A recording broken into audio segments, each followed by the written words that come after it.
Welcome back, everybody, to another review of pomades and pompadours. Before I get right into the video, I just want to thank every single one of you out there for subscribing and continued support in my channel. I know I've been gone for a good part of the last year or two, and I've been uploading only once or twice for those years because I've been really busy trying to get my degree, and I can say right now that I'm officially a rocket scientist, a master's in aerospace engineering. But I'm not going to be any less busy, and I have a lot of exciting stuff, not for this channel, but for my professional development.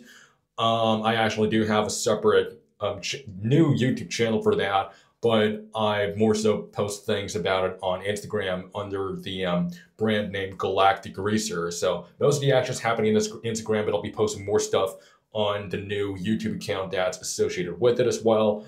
I might even drop a link if you guys are interested. But yeah, that's where all the space and engineering stuff goes, and mostly space stuff. But we'll keep the hair and pomade stuff right on this channel at Pomades and Pompadours. So I just want to say thank you to every single one of you for continuing to support me and just waiting for me out there. So today we'll be reviewing a German pomade, a German homebrew called Granny's Lemon Grove. This is the medium hold from MG Pomades. And MG is the initials of the guy who owns and brews these pomades, Michael Gillard. So thank you so much, Michael, for sending me this pomade my way, along with a couple of others too. And so far, this is the one that I've been using the most frequently. It's my favorite because I'm a sucker for medium pomades. And yeah, I'm choosing to review this today as my comeback review this year.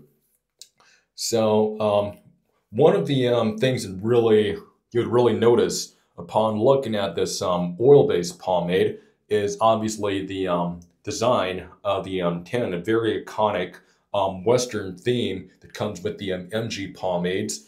And this one has a picture of little old Granny, of course, Granny's Lemon Grove, because that Lemon Grove, that gives you an indication of what it will smell like. And it is actually, I would say, quite strong, but it doesn't punch you too much in the face like it does with another Berlin homebrew. This pomade is from, these pomades are from Berlin, by the way. And there's Fed Cup, which I really enjoy using for medium as well. But the thing about Fed Cup pomades are great for a bang for your buck in a way that you pay about not too much, but you get quite a lot of it. They perform pretty well, except for I can't say the same for their super strong pomade, which isn't for my hair type. But I enjoy using their medium, but their scent is a little too strong. But for this one, you have a very comparable scent. Might even think of it as the similar or same suppliers, even if I can, I don't know, but that's what it kind of smells like to me. You would definitely notice the scent, but just it's not too punchy. It's sort of some say it's sort of a lemon cake, a lemon tart kind of scent. I'm not getting any of the cake or tart out of it. There's definitely a lot of lemon, but I would say it's a mix of a lemon and a foresty, kind of a woodsy, a little herbal kind of scent. And it does have a very waxy appearance to the top layer, but if you dig a little into it, you would start to notice a little more of the greasiness. So the untouched part is very much waxy. I mean, not too waxy looking, but you definitely see like a good amount of wax there, beeswax. And speaking of which, this is a petro-based pomade, and beeswax is the third ingredient, so it has a lot of lanolin too, and that's responsible for bringing a lot of the shine too. This pomade does have an amazing shine, so let me go scoop it out right now. So you can tell it's very, very easy to scoop out. At least that's once you dig through the top layer. I'm just gonna rub this one in. You see the breakdown is it practically breaks down like nothing, just like it's a nice grease with a little bit of structure to it, but nothing overly too oily. And now I'm just going to dig through I dig through the greasy layer, and now I'm going to dig through the waxy layer here. So I'm just going to give you a breakdown of the wax. You see, it's super duper easy to just scoop out. I ruined my perfect round centric scoop that I love. But yeah, you can just see that it breaks down really, really easily, and it has sort of a nice greasy texture to it. And that's, you can tell that there's that lanolin contribution and a good amount of petro. So it does look kind of waxy from first glance, but once you break it down, it's very much greasy. I would say the texture is more greasy, kind of comparable to Rosal Green, but less waxy, more greasy in a way that Rosal Green has more structure. This has more oil, if that makes any sense. Those were 2 small scoops. I'm going to take a third one, a larger one right now.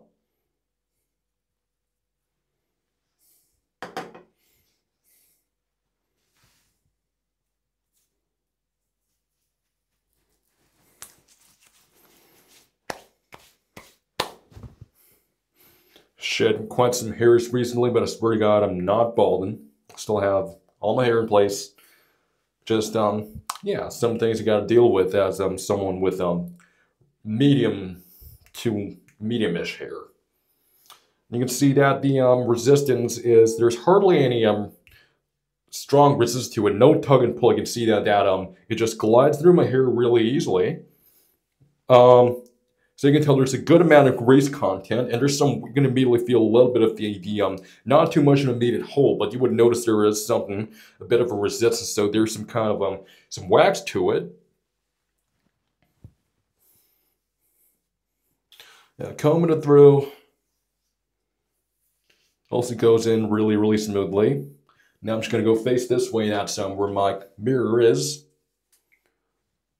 And one of the things you would notice right off the bat is it's a super slick product in a way that it keeps your sides really, really tight. As you can see over here, really tight sides, and even the, I'm going to go for a slick back, but it's just pulled right back. And the shine on this one is amazing. It's just top-notch shine.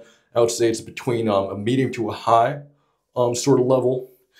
Well, for a medium pomade, it's one of the medium pomades with a lot of shine. As you can see from the ingredients list, a lot of petrol, a lot of lanolin. That's what's really giving a shine. But what I like is that there's a good amount of relatively good amount of lanolin without it smelling like a barn, because that's a problem with a lot of lanolin-based pomades in a way that they smell very much like there's that really bad barn smell that comes out of it, but you don't get that with this at all. It just smells like nothing but that very lemony scent. That woodsy lemon scent. Very, very slick product, and it's really not difficult at all to get a very classic look out of it. So if you're very much into the super slick rockabilly look, I can't recommend this pomade enough. It just gives you the perfect look for that. If you love medium pomades in a way that's definitely not too light, I would say it is somewhere slightly above a true medium in a way that it's not exactly a medium firm like Rosal Green, like not too firm, but at the same time it's definitely not light. And then you would notice it's somewhere being between a true medium to a notch above a true medium, without being like way too firm. So it just sits in a very nice place within the medium spectrum. Very easy shape in hair, super slick, a lot of shine. This is an awesome pomade. You can see from here that my pomp is very round, slick. And I can't really see the ducktail whenever I'm combing my hair, but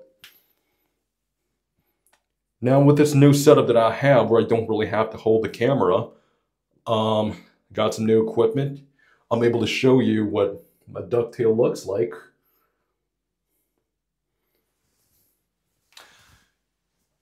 And these are the final results, and I'm very happy with this. We can, more slick, and we can call this done. So, also let's talk about the greasiness and the buildup. You would definitely notice quite a good amount of greasiness from it. You would definitely notice a bit of an oily sensation in your scalp because, like I said, there's a lot of petrol, a lot of lanolin in there, but there's also some really good stuff here. Like, if I remember, there's some, is there argan oil? But yeah, there's argan oil in here, which is really good for hair growth. Quite some good healthy stuff here. Quite a lot of different oils. You have castor oil, you have cedar oil, and apricot.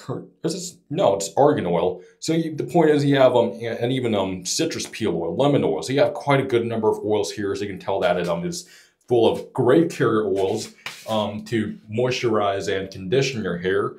But it's also one of the more greasy mediums. I wouldn't say it's as greasy as, say, for example, Lucky Tiger, which is more of a medium firm pomade, the one that Elvis used.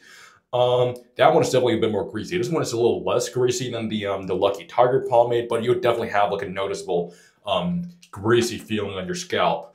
But the buildup, however, it's not too dirty as much as how greasy this for a medium homebrew this pomade is. It's one of the for a homebrew. It's one of the more medium.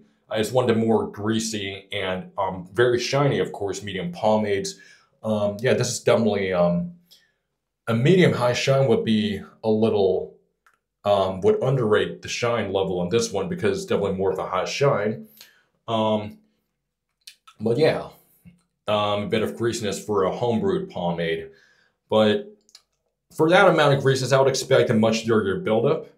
So some of the greasiness did go away with one wash, but I definitely noticed a bit of greasiness with the buildup as well, but it's not too dirty, but it gives you a very nice foundation for your next day, and you still have a lot of that slickness retained. The mostly the wax is being left behind, of course, and some of the grease is just a bit gone. So it's not as say dirty as of a buildup for compared to a classic pomade, but definitely a little more oily compared to most other homebrewed pomades you would find in the market as well. But I really do like the buildup in this one because it's very comparable to the buildup in Black and White, another classic pomade, which has some of the best buildup, but an oily one, may I say. But yeah, this one, it feels like a Black and White sort of buildup, but with a little bit more hold in a way that it gives you a lot of slickness for the next day and a little more shine. And it's a really nice buildup if you're into more of that greasy look and you don't mind the greasy feel at all, which I imagine would be most of them, this audience watching this particular video if you're into German homebrews or more classic style pomades, because a lot of the German audience or those in the German pomade scene, there's a huge overlap with the rockabilly scene as well. So the chances are, if you were in the German pomade scene, you were also in the rockabilly scene as well. And that's not exactly something you'd see in the US scene, for example. Yeah, my final verdict is that this is really one of the greatest homebrewed mediums I've ever used, because maybe that's just a personal thing for me because I'm really into the very old school, very greasy style of pomades. And this one is just one of the closest things you'd ever get to. You would come really close to one of those classic medium hold pomades with a lot of shine from, say, the 1950s, 30s. It's one of the closest pomades you'll ever get to that from a homebrew. So definitely very shiny, a nice slightly above true medium hold, great amount of shine, and a sort of a greasy but very foundational buildup. And so with that being said, I hope you did learn a lot from this video. And go ahead and grab one of these Lemon Grove pomades from MG. I personally really, really like them. So don't forget to like this video. Don't forget to like this video, subscribe to this channel, and click on the bell icon so that you never miss a single upload. And I'll see you next time on Pomades and Pompadours.